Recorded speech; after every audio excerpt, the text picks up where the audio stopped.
자, 우리 교재 404페이지입니다. 404페이지. 부동산 투자 예산에 거기 뭐 파란색 글씨가 많이 나와 있죠, 숫자가요. 근데 시험에 거의 빠지지 않고 뭐 매년 나오다시피 합니다.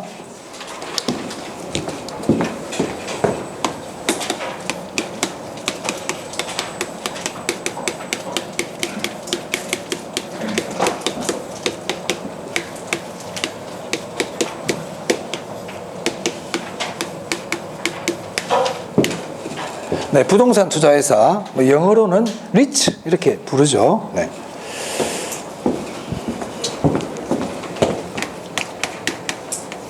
자, 갑이라는 사람이 있어요.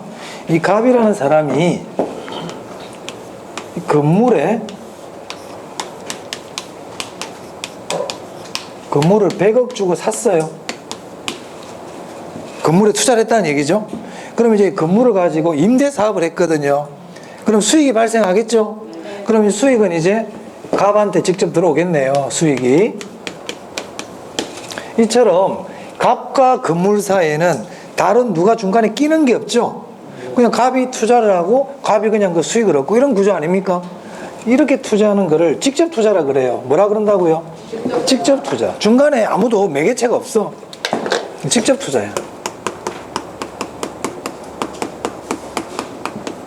직접 투자. 자, 근데 을이라는 사람은요. 을이라는 사람은 일단 돈이 없어요.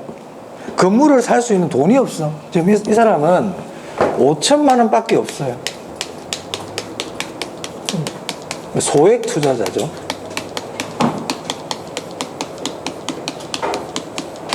그 사람은 건물을 살 능력이 지금 없죠. 건물을 살 능력이 없어요. 그런데 이 사람은 부동산에 꼭 투자를 하고 싶어요. 부동산에. 그럼 어떻게 하느냐? 여기 보니까 부동산 투자회사라는 데가 있는 거예요. 부동산 투자회사.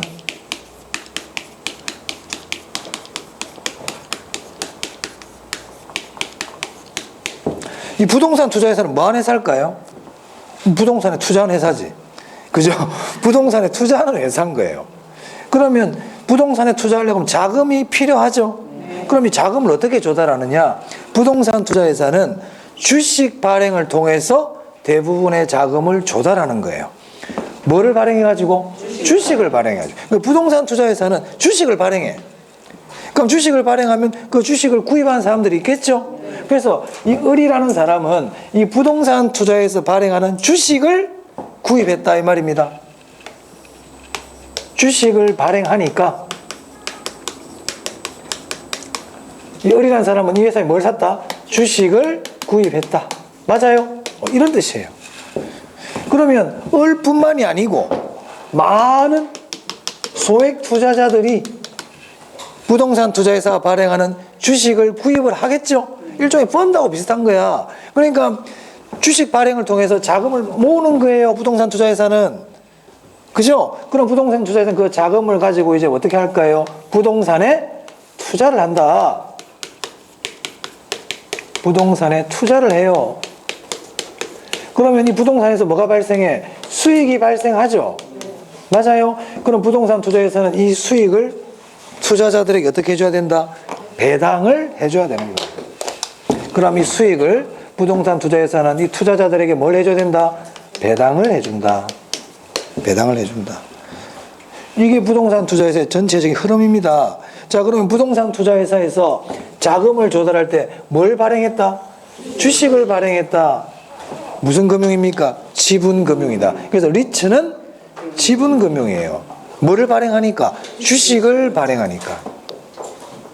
나중에 얘기하겠지만 부동산 투자회사가 자금을 필요로 할 때 채권을 발행할 수도 있어요. 회사기 때문에. 부동산 투자회사도 회사기 때문에 채권을 발행할 수가 있어요. 그러면 부동산 투자회사가 채권을 발행해가지고 자금을 조달했어. 지분금융일까? 부채금융일까? 부채금융이에요. 그래서 부동산 투자회사가 주식을 발행해서 자금을 조달하는 게 지분금융이고 채권을 발행하면 무슨 금융이다? 부채금융인데 대부분의 부동산 투자회사는 자금 조달을 어디에 의존한다? 주식에 의존하기 때문에 아무런 말 없이 그냥 리츠 나오면 여러분들은 뭐로 체크해라? 지분금융으로 보고 하라는 거예요. 근데 시험에서는 보통 주식 발행이나 가르쳐 줘요. 근데 아무런 말이 없어도 리츠는 무슨 금융으로 보라고요?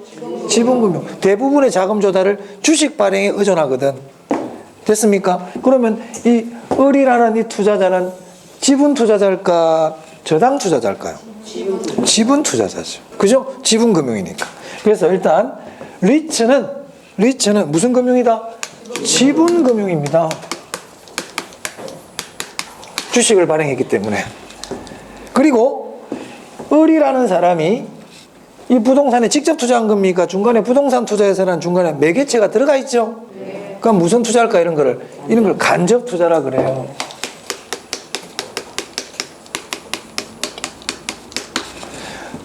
자, 주식을 구입하면 일단 주주가 되죠. 주주가 되잖아요. 그래서 우리가 주식을 발행했는데 내가 그 주식을 샀다. 이건 전부 간접 투자입니다. 여러분 현대자동차 주식을 샀어요. 그럼 주주죠. 회사 주인이지. 그럼 아침마다 현대자동차 가가지고 일 똑바로 이런 얘기하고 다닙니까? 안 하는 거야. 그럼 그 회사의 일은 전부 누구한테 맡겨놓고 있어요? 대표이사에게. 주주총회에서 대표이사를 선임하죠. 그러니까 내 권리를 대표이사에게 맡겨놨다. 이런 거 위임이라 그래요. 위임. 맞아요? 위임인 거야. 위임. 그러니까 대표이사에게 맡겨놨어요. 그래 거기서 수익이 나면 나는 뭘 받는 거야? 배당. 딱 간접 투자입니다. 그리고 간접 투자는 항상 위임 관계가 있단 말이에요. 위임 관계가. 자, 그러면 부동산 투자에서는 무슨 금융이고 지분 금융이고 무슨 투자다? 간접 투자. 이해되셨죠? 간접 투자예요. 자, 그 다음에 부동산 투자에서는 주식을 발행해서 자금을 조달한다고 그랬잖아요. 그러면 부동산 투자에서는 주식회사이어야만 하겠네. 주식회사만이 주식을 발행할 수 있어요. 우리 상법상 회사가 여러 개 있어요. 한명회사, 합자회사, 유한회사, 주식회사 이런 것들이 있거든. 주식회사 빼고는 주식 발행 못해. 아시겠죠? 그러면 부동산 투자회사는 주식을 발행해서 자금을 조달하니까 반드시 주식회사여야 됩니다. 뭐라고? 반드시 주식회사야. 얘들은.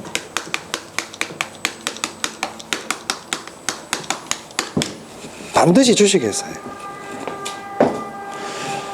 그럼 이 부동산 투자회사 하는 일을 가만히 보세요. 이 부동산 투자회사는 소액 투자자들로부터 자금을 조달받아가지고 부동산에 투자해서 거기서 수익이 나면 투자자들에게 배당을 해준 회사잖아요. 맞아요? 그리고 이 부동산이라는 거는 사회성, 공공성이 강한 재화거든. 부동산은. 더불어 같이 쓰는 재화란 말이에요. 그리고 부동산이라는 게 우리 경제에 미치는 영향이 아주 크죠? 맞습니까? 그러면 이 부동산 투자회사가 투자자들로부터 자금을 받아가지고 이거를 투기를 한다든지 다른 목적으로 써버리면 경제에 미치는 영향과 사회성, 공공성이라는 부동산과 큰 피해가 올 수 있잖아요. 맞아요? 그러면 이 부동산 투자회사에 대해서 정부는 관리 감독을 해야 돼요? 안 해야 돼요? 해야 되겠죠. 말을 하면 말로 듣습니까? 야, 부동산 투자에 대해서 똑바로 해요. 말로 됩니까? 안 되지. 그럼 뭘 어떻게 해야 돼요? 법을 만들어야 된다. 법을. 그래서 거기와 관계되는 법이 부동산 투자회사 법인 거예요. 무슨 말 하겠습니까? 그래서 앞으로 우리가 부동산 투자회사에서는 부동산 투자회사법의 내용이 시험에 잘 나옵니다. 그래서 우리 지금부터 부동산 투자회사법의 내용을 정확하게 알고 있어야 돼요. 그런데 그 법에 그 많은 내용을 다 알 수가 없죠. 그러니까 중요한 거 몇 개를 반드시 알고 있어야 됩니다. 그래서 지금부터 부동산 투자회사법에 대한 내용을 할 건데 그거 하기 전에 이 부동산 투자회사의 유용성, 장점에 대해서 한번 봅시다. 시험에 많이 나오진 않지만 한번 봐둘 필요는 있다고요. 외우려고 그러지 말고 한번 볼게요. 자, 이 부동산 투자회사를 보니까 소액 투자자들도 투자를 할 수 있습니까? 네. 그렇죠. 그래서 첫 번째가 우리 교재 보시면 체크하신 문제 보시면서 406페이지 보세요. 부동산 투자회사의 도입의 효과 나와 있죠? 406페이지에 부동산 투자회사의 도입 효과 찾았습니까? 뭐 장점이라 그래도 되고 유용성이라 그래도 돼요. 그게 그 말이니까. 소액 투자자들에게도 부동산 투자의 기회를 줄 수 있죠? 그런 말 있어요? 효율성입니까? 형평성입니까? 형평성인 거야. 부동산 투자에서는 투자에 있어가지고 형평성을 높여주는 거예요. 형평성. 자, 두 번째 한번 봅시다. 자, 만약에 을이라는 사람이요. 얘도 돈이 많아. 한 100억 있어. 100억 있어. 근데 이 사람은 건물에 직접 투자 안 하고 부동산 투자회사에 투자할 수도 있어요. 왜 하느냐? 첫째, 포트폴리오가 가능해요. 자, 여기는 100억과 건물 하나밖에 못 사잖아요. 근데 이 사람 100억 가지고 10억씩 부동산 투자회사 10군데다가 투자할 수 있죠. 그렇잖아. 분산 투자가 가능해. 분산 투자가 가능하다는 것은 위험을 줄일 수 있다. 그런 말이 혹시 있나요? 있죠. 그 다음에요. 갑은 보세요. 외우려고 그러면 안 됩니다. 이해를 해버리면 돼요. 갑은 저 건물 하나 갖고 있잖아. 그 돈이 필요해서 팔아야 돼. 그럼 팔려 안 팔려? 한 30억이 필요하단 말이야 지금 내가. 그런데도 100억짜리를 팔아야 되는 경우가 생길 수 있죠. 유동성 자체가 높아요? 낮아요? 유동성이 낮아요. 근데 주식은요. 내가 주식 100억어치 갖고 있단 말이야. 근데 20억이 필요하네. 20억 팔아버리면 되잖아. 맞아? 유동성도 높고 자금의 유용성도 황금성이 어떻게 된다? 높아지는 거예요. 맞습니까? 그래서 부동산 투자회사에 리츠에 투자를 하게 되면 소액 투자자들도 투자할 수 있다. 두 번째, 분산 투자가 가능하다. 황금성이 높다. 그 말은 유동성 위험이 낮다. 황금성이 높다. 유동성이 높다. 유동성 위험은 낮다. 맞아요? 그리고 나중에 이제 보면 구조조정 리츠라고 있거든요. 이 구조조정 리츠는 기업의 구조조정에 좋은 역할을 해준단 말이야. 기업의 구조조정에 긍정적인 역할을 할 수가 있어요. 그게 12번에 나오네요. 기업의 구조조정의 원활. 됐습니까? 이건 나중에 구조조정 리츠 때문에 그래요. 그리고 6번에 보시면 동그라미 6번에 배당의 안정성이라고 나와 있나요? 자, 현대자동차 주식을 사잖아요. 배당을 해줄 수도 있고 안 해줄 수도 있어요. 여러분 주식 투자해보면 아시겠지만 회사들이 주총 끝나고 배당을 많이 해주는 경우도 있지. 우리나라 일반적으로 배당률이 낮아요. 우리나라는 선진국에 비해서 배당률이 낮아. 그러니까 배당 수익이 높지 않아. 요즘 조금 높이고 있는 추세인데 전 우리 OECD 가입 국가에 비해서는 배당률이 낮은 편에 속하거든요. 주식 투자의 메리트가 별로 없단 말이야. 우리나라 외국에 비해서. 근데 리츠 있죠. 이거는 90% 이상을 반드시 배당해야 됩니다. 회사가 배당 안 하면 안 돼. 그러니까 배당의 안정성이 있단 말이야. 배당 수익이 확보가 된다고요. 그 6번이야. 배당의 안정성.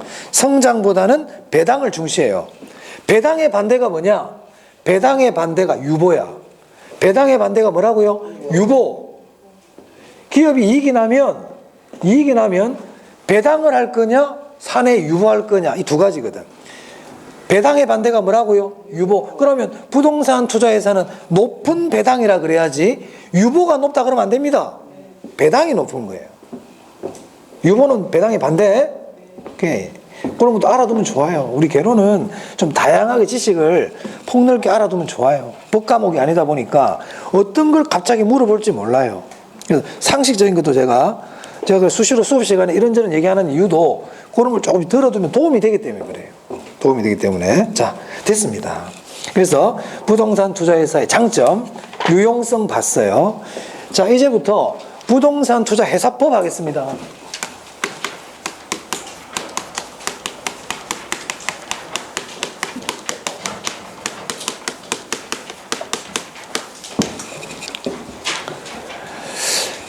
자, 여러분 상법 있죠? 상법이라 들어보셨어요? 상법이 뭘까요? 상법은 상인 간의 규제야. 상인 간의 거래가 있을 때 근데 여기서 상인 간이란 말 100% 맞는 건 아니에요. 일반인하고 상인 간인 거래도 상법을 적용하거든요. 어찌됐든 상법은 상인한테 적용하는 거란 말입니다.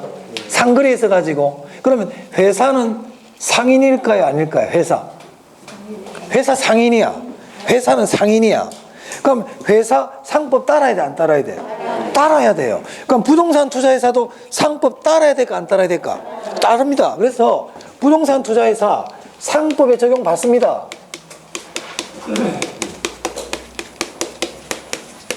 상인이거든. 우리가 상법에 보면 상법에 보면 총칙, 회사법, 어원법, 수표법 이렇게 이루어져 있거든요. 그 회사법이 안에 딱 들어가 있다는 얘기는 회사도 뭐라는 거예요? 상인이야. 자, 그런데 부동산 투자 회사법이라는 게 있죠. 그럼 부동산 투자 회사법은 회사 중에서도 누구에게 적용하는 법입니까? 부동산 투자 회사에 적용하는 법이란 말이야. 그러면 상법에 규정하고 부동산 투자 회사법의 규정이 부딪힐 수도 있겠죠. 다른 경우가 있을 수 있잖아요. 그럼 부동산 투자 회사는 상법을 따라야 돼? 부동산 투자 회사법을 따라야 돼? 그렇지. 이걸 이렇게 표현하죠. 부동산 투자 회사법은 상법의 특별법적 성격을 갖고 있다. 맞습니까? 어떤 걸 우선적으로 적용받는다? 규정이 다를 때. 그러면 부동산 투자 회사법에 규정이 없어. 그럼 어디 규정을 따르면 됩니까? 상법의 회사법 규정을 따르면 된다 이 말이야.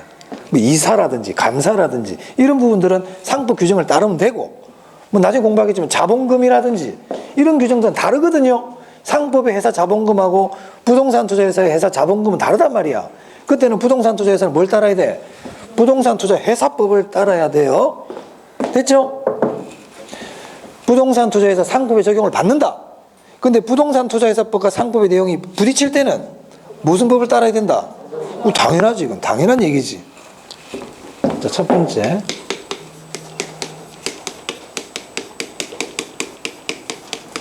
부동산 투자 회사의 종류가 있어요.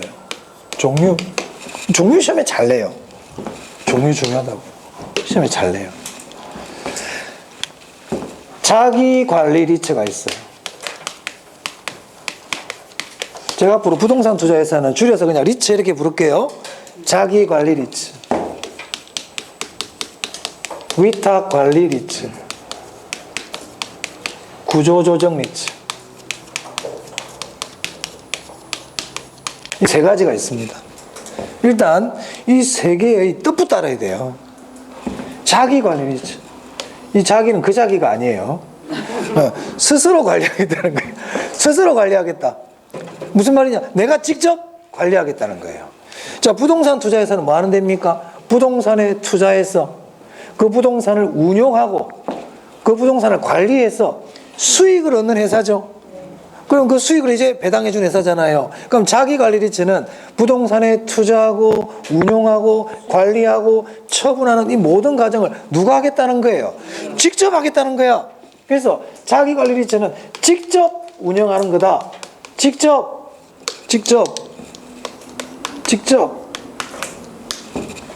해.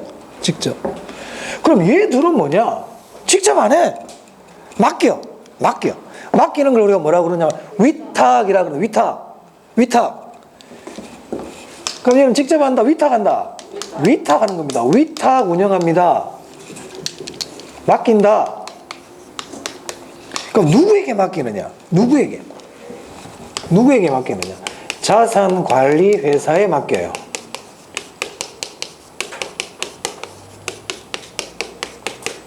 일단 이것도 구별해야 돼. 직접 운영하고 위탁하고. 아시겠죠? 이것도 구별해야 됩니다. 자, 두 번째. 그럼 자기가 직접 운영하려고 그러면 직원들이 있어야 돼, 없어야 돼? 직원이 있어야 될 거 아니에요. 사무실은 길바닥에 앉아서 일할 수 없잖아. 사무실이 있어야 되죠.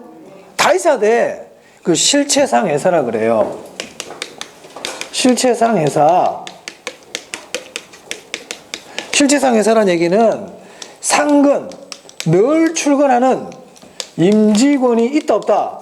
있어요. 임직원이 존재해야 돼요. 상근 임직원이 존재해요. 근데 얘는요, 다 맡겨버렸잖아요. 맡겼는데 직원 필요합니까? 사무실도 필요 없어. 하는 게 아무것도 없어. 얘들은 이런 뿐이야. 그래서 이런 뿐이다 얘들은. 그래서 무슨 회사다? 명목상 회사입니다. 페이퍼 컴퍼니. 그럼 상근 임직원 있다 없다? 없어요. 상근 임직원 없어요. 사무실 있을까 없을까? 없어. 명판만 있어. 어디 가보면 명판만. 자, 세 번째.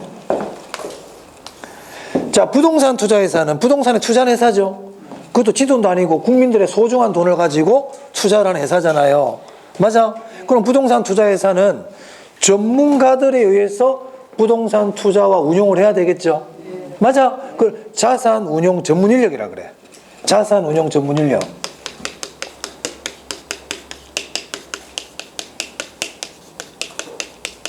최종적으로 5인 이상 있어야 돼요. 5인 이상. 그러면 얘들은요, 자산 운용 전문 인력 있을까 없을까? 없어요. 없어. 얘들은 아예 없어. 직원 자체가 없어. 없다. 얘는 있다. 있다.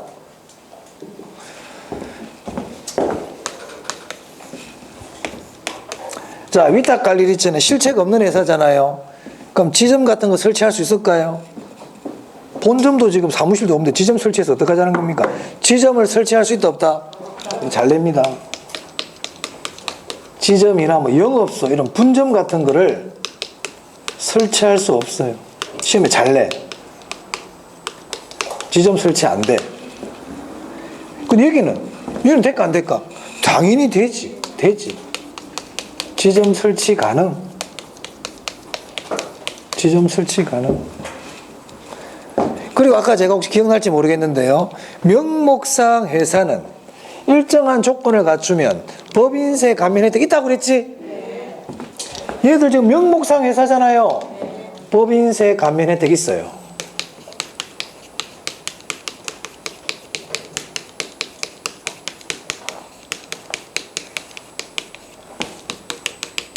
그럼 얘는 있을까 없을까?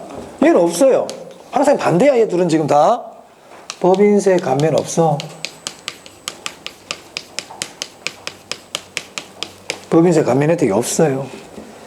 일단 이 5개 정도는 기본적으로 알고 계셔야 돼요. 차이점이에요. 차이점. 그럼 이제 질문이 들어옵니다. 그럼 선생님 이 둘은 차이가 뭔데요? 지금 이 둘은 차이점 없잖아 지금.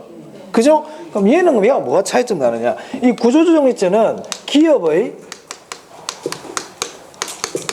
구조조정 대상 부동산에만 투자할 수 있어요.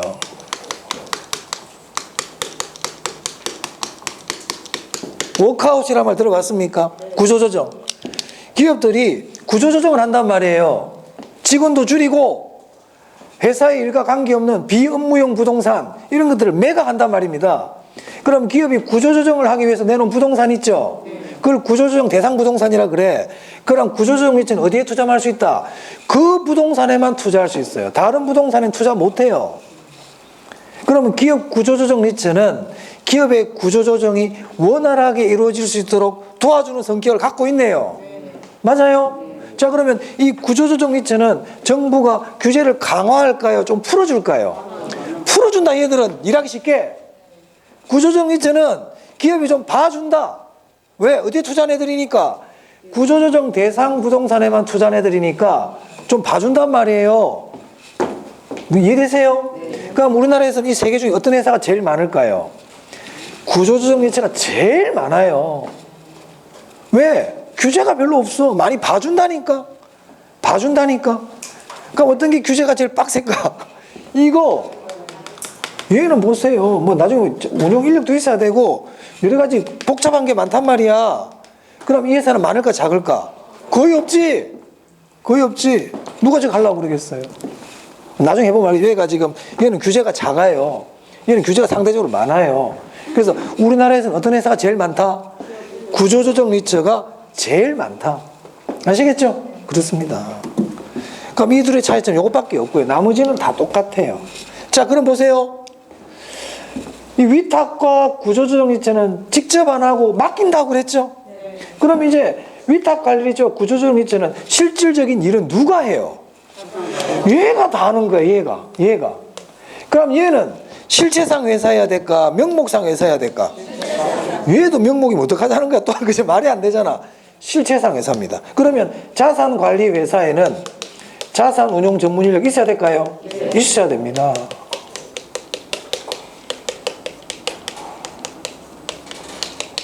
(5인) 이상 있어야 돼요. 그래서 나중에 보면 알겠지만 이 자산관리 회사하고 자기관리 리츠하고 비슷해. 왜? 실제로 얘도 누가 직접 하고 여기도 얘가 직접 하죠. 얘들이 하는 거잖아요. 그 이 둘은 조건이 비슷하다고요. 나중에 보시면 알겠지만. 자, 우리 공인중개사들은 자산운용 전문 인력이 될 수 있을까요? 될 수 있어요. 5년 이상의 경력을 가지고 있는 사람들은 공인중개 자산운용 전문인력이 될 수 있습니다. 아시겠죠? 네, 될 수 있어요. 공인중개사 가능하다? 가능하다. 왜 우리가 자격증이 허접한 자격증이 아니야. 이게 뭐 박사학 이런 애들 주는 거야, 자산운용 전문인력. 자, 됐죠?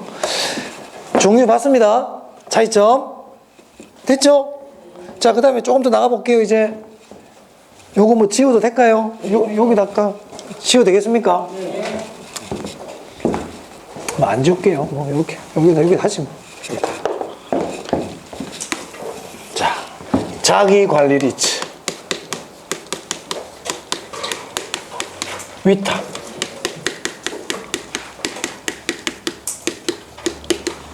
구조조정 리츠.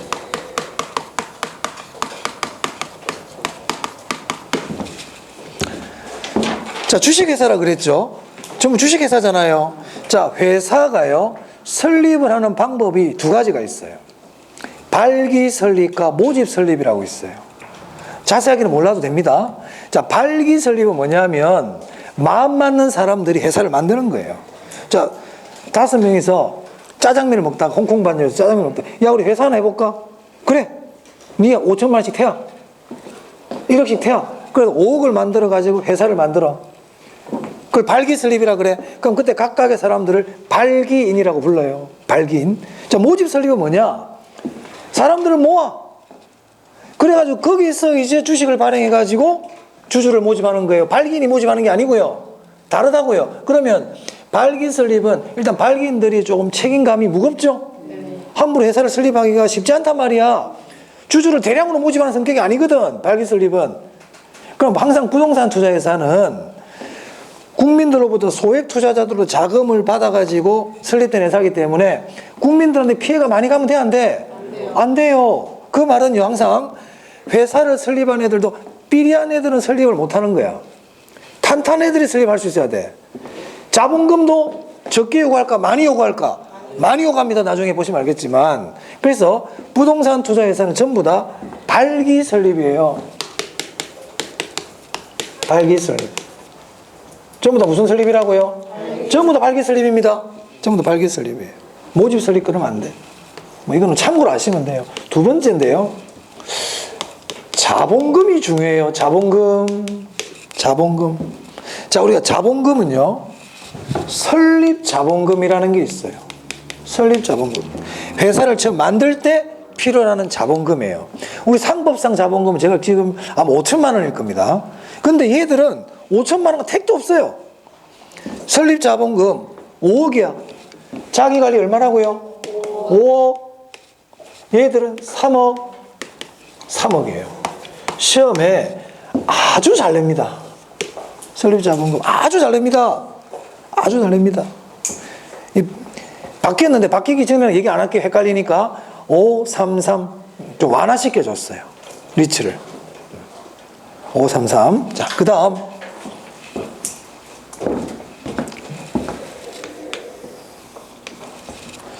자, 회사를 설립을 하거든요. 설립할 때 자본금을 무슨 자본금이라 그런다? 설립 자본금.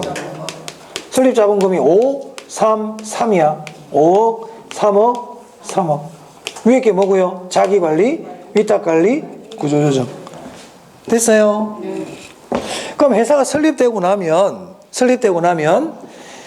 자기관리 리츠는요, 회사 설립됐죠? 그럼 설립 보고서를 장관한테 제출해야 돼. 설립 등기일로부터 10일 이내에. 설립 보고서를 제출해. 그럼 장관은 그 서류를 검토해. 검토를 해가지고 좀 문제가 있다. 서류 바꾸야. 다시 보완해와. 그러니까 최종적으로 서류를 검토해가지고 인가를 내줘요. 뭘 내준다고요? 인가. 자기관리 리츠는 인가를 받아야 돼요. 누구한테? 장관에게. 장관에게. 인가사항이야. 인가 받아야 돼. 얘들은. 엄격해. 근데 얘들은요, 등록만 하면 돼요. 뭐 하면 된다고요? 등록만 하면 돼요. 인가 안 받아도 돼요. 그럼 누구에게 등록한다? 이것도 장관입니다. 우리 부동산학 개론에서 나오는 장관은 다 국토부 장관이에요. 우리 다른 장관 안 나와. 뭐 공법에는 뭐 해양수산부 장관도 한 번씩 나오지만 우리 개론은 무슨 장관밖에 없다? 국토부 장관밖에 없습니다. 국토부 장관. 그래서 제가 그냥 장관 그러면 국토부 장관입니다. 국토부 장관. 자기관리 리체는 뭐 받아야 된다고요? 이 둘은요? 네, 이것도 기억해야 돼요. 중요해요. 지금 여기자 정말 다 중요해요, 지금.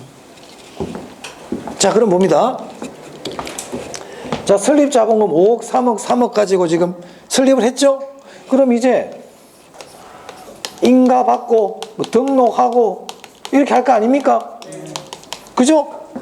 이때부터 6개월 이내에 언제 이내? 6개월 이내에 만들어야 되는 자본금이 있어요. 무슨 말이냐면 정부에서 봤을 때는 5억 가지고 무슨 부동산 투자해서 한다고 그래. 그 돈 가지고 시시끌렁하게. 택도 없는 거야. 무슨 말 하겠어요? 너가 지금 급히 하니까 5억 가지고 봐줬지. 그 돈 가지고는 안 되겠다. 돈 더 자본금 확충해라. 그 얘기거든 말이야. 그래서 인가 등록 이후에 몇 개월 이내? 6개월 이내에 만드는 자본금을 최저 자본금이라 불러요.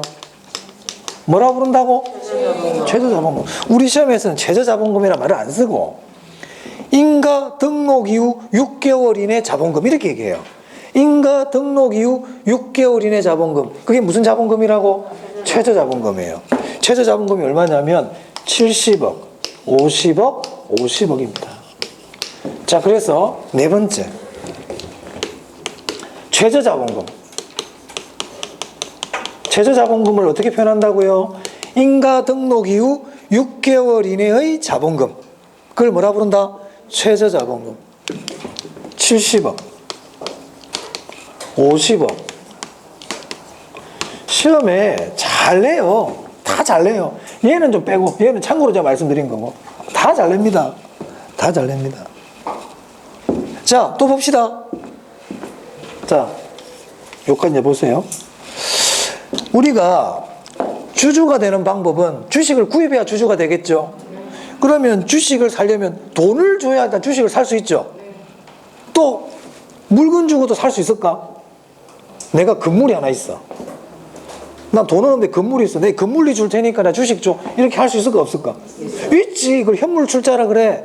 현물 출자. 현물 출자. 물건을 주고 주주가 되겠다는 거예요. 그럼 현물 출자라면 어떤 문제점이 있을 수 있을까요? 평가에 문제가 생기죠. 안 그래요? 저 누가 건물 하나 갖고 와가지고 이걸 출자하고 주식을 달래. 그럼 이게 얼마짜리인지를 알아야 될 거 아니에요. 10억짜리면 10억에 맞는 주식을 줘야 될 거고 20억짜리면 20억원치 주식을 줘야 될 거 아니에요. 근데 평가라는 거는 굉장히 주관적이죠. 맞습니까? 그래서 우리 상법에서 현물 출자를 엄격하게 제한하고 있어요. 검사인을 선임하고 뭐 상법을 공부하는 건 아니지만 검사인도 선임하고 그런 절차가 있거든요. 그럼 부동산 투자회사는 더 절차가 까다롭겠지. 그러면 어떻게 하느냐? 이 70억 모을 때까지는 현물 출자 받지 마. 현금 박치기 해. 이런 뜻이야. 자, 만약에 최저 자본금 70억 우리 마련했는데요. 그래? 가봤더니 통장 보니까 통장에 돈 5억밖에 없어. 너 60억 어디 갔어? 물건 받았는데요. 이거 하지 말라는 거예요. 무슨 말 알겠습니까? 자, 그러니까 여기까지는 현물 출자가 된다 안 된다? 안 된다. 그럼 현물 출자 언제부터 된다? 이 이후부터 됩니다.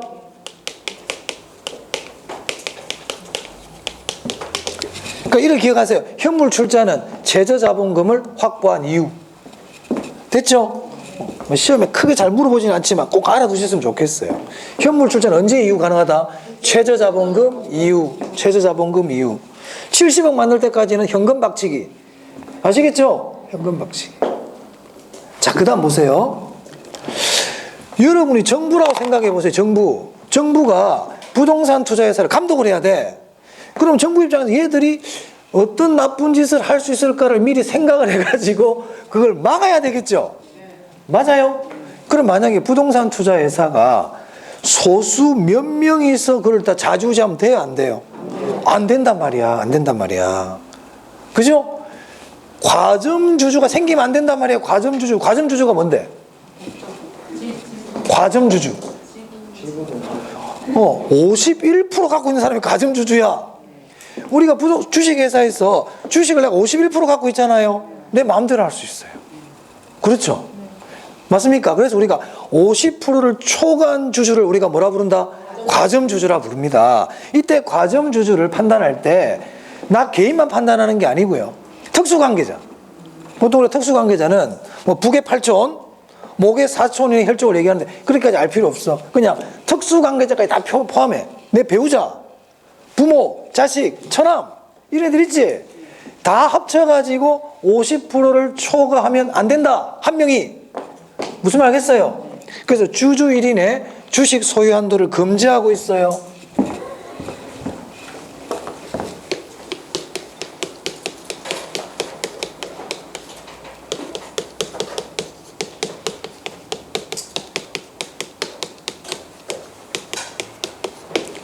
몇 프로를 초과하면 안 된다고요? 50% 초과하면 안 돼요. 50%를 초과해버렸다는 거는 과점주주가 됐다는 거야. 50%를 초과할 수 없다? 50%를 초과할 수 없어요. 그럼 이것도 50%를 초과할 수 없어요. 그런데요, 얘는 그런 규정이 없어요. 왜 그럴까? 자, 왜 50% 초과를 못하게끔 하고 있습니까? 지 마음대로 못하게 하려고. 지금 돈이 누구 돈이야, 이 돈이? 국민들, 소액 투자자들 돈이잖아요. 그죠? 그런데 이 돈을 가지고 지가 50%를 초과하면 지 마음대로 할 수 있거든. 그죠? 그래가지고 자기 할아버지 땅 사고, 친구 땅 사고, 이렇게 하면 되겠어요? 독단적으로 운영하면 안 되죠? 그러니까 못하게 하는 거란 말이야. 그런데 기업 구조조정 리츠는 어디에만 투자할 수 있어요? 구조조정 대상 부동산에만 투자할 수 있잖아요. 그러면 50%를 초과하는 과점주주라 그래도 나쁜 짓을 할 수 있어 없어? 하더라도 기업 구조조정 대상 부동산에밖에 투자를 못하니까 나쁜 일을 할 일이 없잖아요. 피해가 없잖아, 피해가. 딴 데 투자를 못하니까. 그러니까 걔는 제한 없어요. 오케이? 자, 우리 교재 보시면 그 표 409페이지에 그 표에 나와 있죠? 1인 소유한도. 찾았습니까? 네. 거기 지금 얘기하고 있는 겁니다. 표 보시면서 따라오셔도 괜찮아요. 자, 그 다음에요. 그 위에 보시면 주식 공모라는 게 있어요. 주식 공모.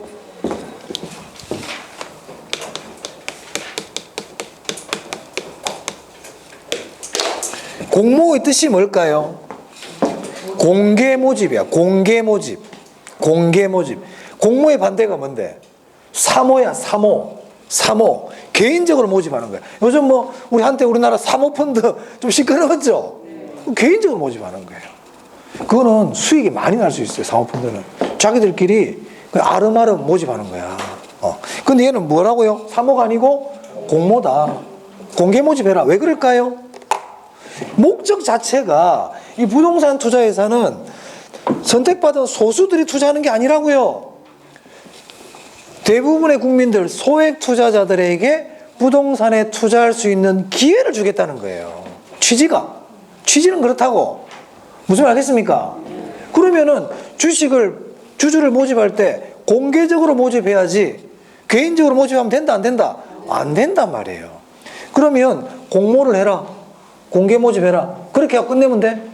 네, 알겠습니다. 우리 5%만 공개 모집하고 95%는 사모하면 안 되잖아요. 그러니까 몇 프로 이상을 해라. 이런 게 나온다, 항상. 법이라는 거는. 몇 프로 이상? 30% 이상 하라고요. 30% 이상. 공개 모집하라고. 그럼 그것도 한정없이 시간을 주면 안 되잖아요. 몇 년 이내? 2년 이내. 2년 동그라미 하세요.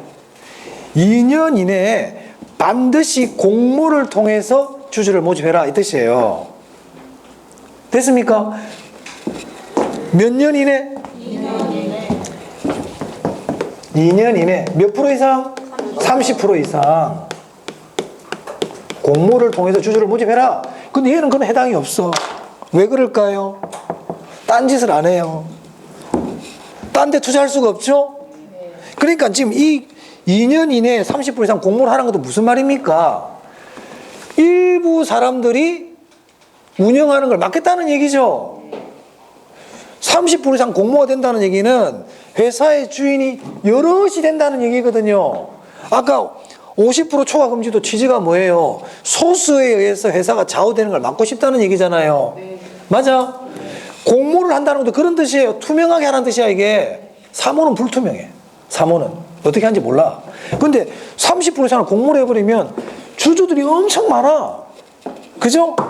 그러니까 불투명하게 할 수도 없고 소수 몇 명이 그 회사를 마음대로 좌지우지 할 수도 없다는 거예요. 그래서 저기 5번과 6번은 취지가 같아요. 자, 그러면 구조조정리체는 딴짓을 하기가 쉽다 어렵다? 여기만 투자해놨기 때문에 딴 데 할 수가 없어요. 여기만 해. 그리고 여기는 구조조정을 원활하게 하기 위한 부동산이잖아요. 그리고 여기는 투자할수록 좋아. 그리고 여기 막을 필요가 없지. 너가 뭐 50%를 초과하든 공모를 안 해도 돼. 그러면 구조조정리체는 사모도 가능해요. 구조조정리체 뭐라고요? 사모도 가능합니다. 공모 안 해도 됩니다. 개인별로 모아서 해. 괜찮아. 왜? 어디에 투자하니까? 구조조정 부동산에만 투자하니까 안 맞겠다는 거야. 해. 그거는 장려사항이야. 좀 해라. 그런 거니까. 됐어요? 일단 여기까지가 중요합니다. 그래서 구조조정리체에서는요, 자본과 관계되는 걸 잘 물어봐요. 회사의 소유권과 관계되기 때문에. 설립자본금 얼마라고요? 5억, 3억, 3억. 최저자본금 70억, 50억, 50억. 자, 그 다음에 1인 주식 소유한도 50%를 초과할 수 없다. 하지만 구조조정은 해당이 없다. 공모 몇 년 이내? 몇 프로 이상? 네. 하지만 구조조정은 그런 규정이 없다. 그 다음에 인가와 등록인데요. 자기관리는 장관의 인가, 위탁과 구조조정은 등록입니다. 이게 일단 제일 중요하다. 됐어요? 자, 그 다음에는 교재를 보면서 설명 좀 드리겠습니다.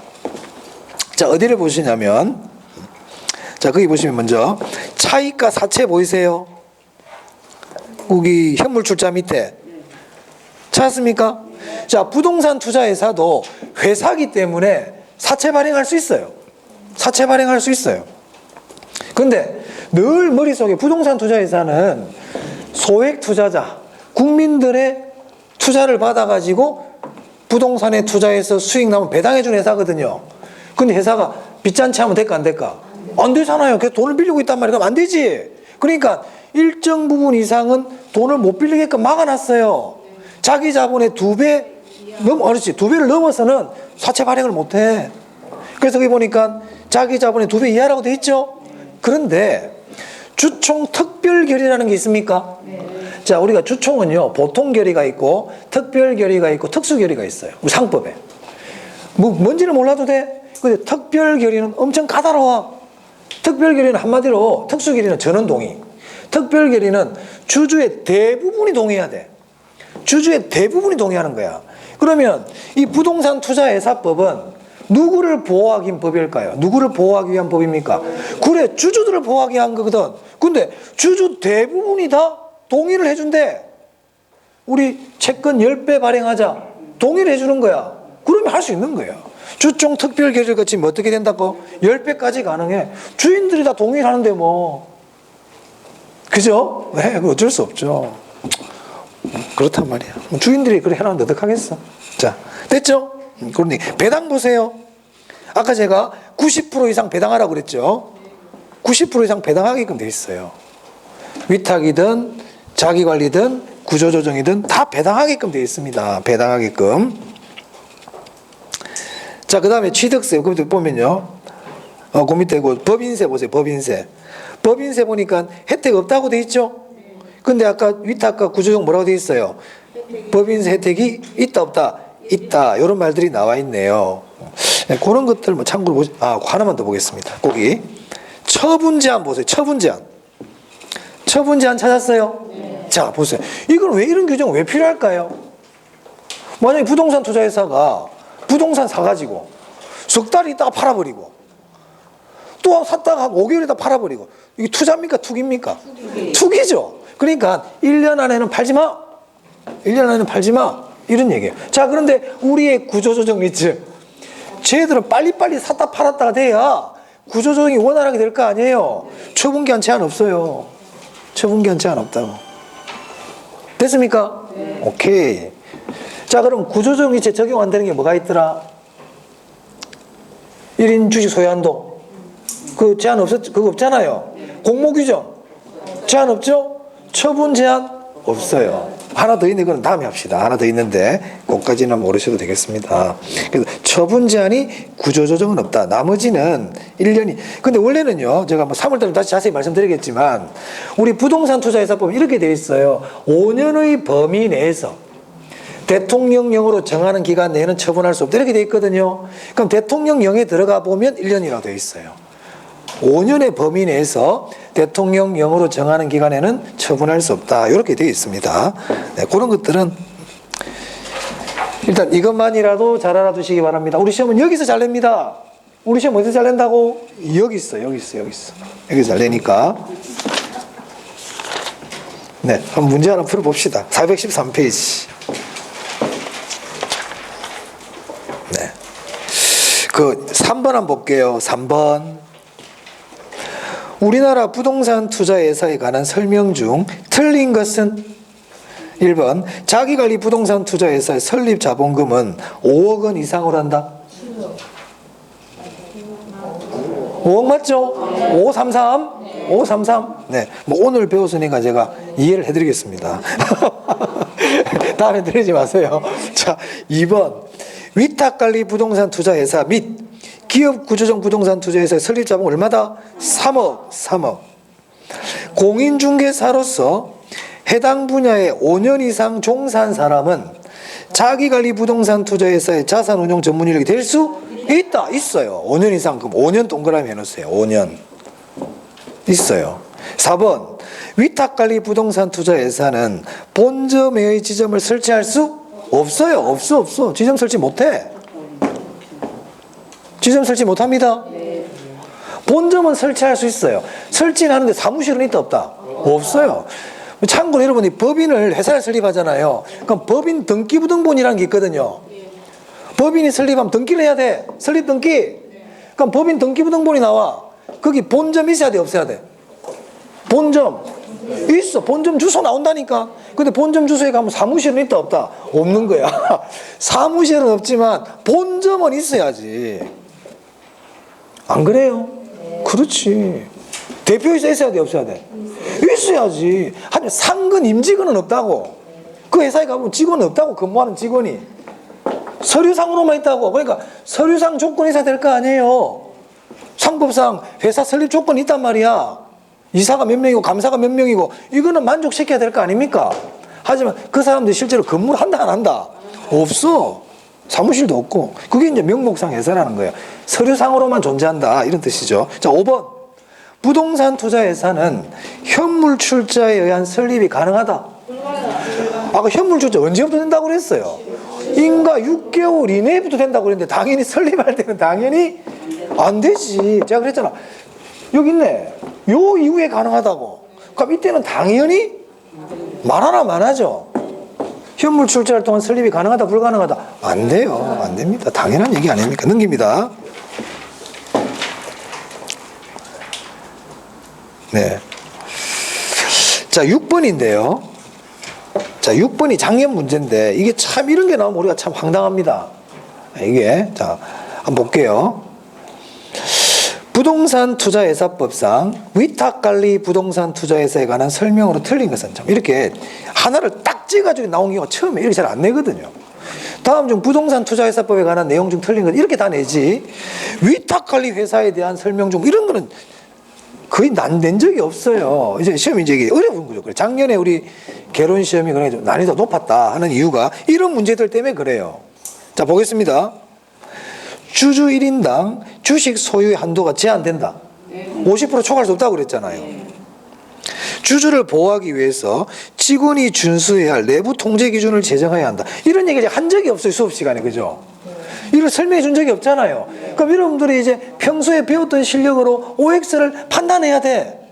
그럼 이 O가 X일까? 어?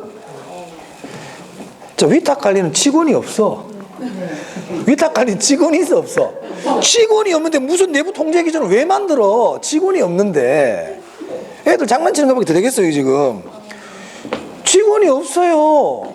사무실도 없는데 무슨 내부 통제 기준이야. 이게 너무 웃기는 얘기잖아. 그죠? 그래요. 그러니까 출제자를 뭐라 할 수도 없어요. 그러니까 자기 관리는 실체가 있는 회사고 직원도 있다는 걸 알고 위탁과 구조조건 직원이 없다는 걸 아는 사람은 대충 풀 수가 있죠. 그럼 모르면 넘어가는 거야 일단. 틀린 건 찾기잖아요. 그럼 이렇게 3번 봐야 돼. 자산의 투자 운용을 자산관리회사에 위탁하여야 한다. 맞아요. 자, 4번에 주요 주주의 대리인은 미공개 자산 운용 정보를 이용하여 부동산을 매매하거나 타인에게 이용하게 할 수 없다. 이게 지금 어떨 것 같아요? 미공개를 막 하면 안 되겠죠. 이거 물론 이제 부동산 투자회사법이 저 구석탱이에 나오는 내용이에요. 이런 거 보고 시험장에 가기가 참 힘들거든. 근데 이런 걸 딱 내니까 이제 어려운 거야. 이런 문제가 처음 나온 질문들이에요. 하지만 이런 것도 보세요. 미공개 자산 운용 정보인데 이걸 오픈하면 되겠습니까? 안 되지 당연히. 설립 자본금은 얼마다? 3억 이상. 그럼 이제 눈치상 이게 지금 이제 2번하고 4번 중에 하나를 골라야 될 거 아니야. 공부를 좀 한 사람 같으면. 그러면 아니 위탁은 직원이 없는데 무슨 내부 직원이 준수해야 될 통제 기준이 직원이 없는데 직원이 준수할 게 뭐가 있어요? 직원이 없는데. 그죠? 2번이 틀렸다는 겁니다. 그래서 이 6번 문제가 조금 난이도가 있었다. 난이도라기보다는 지금까지 보지 못했던 지문이 2개가 나왔다. 뭐 이런 내용입니다. 됐습니까? 네. 조금만 쉬었다가 계속 하도록 하겠습니다.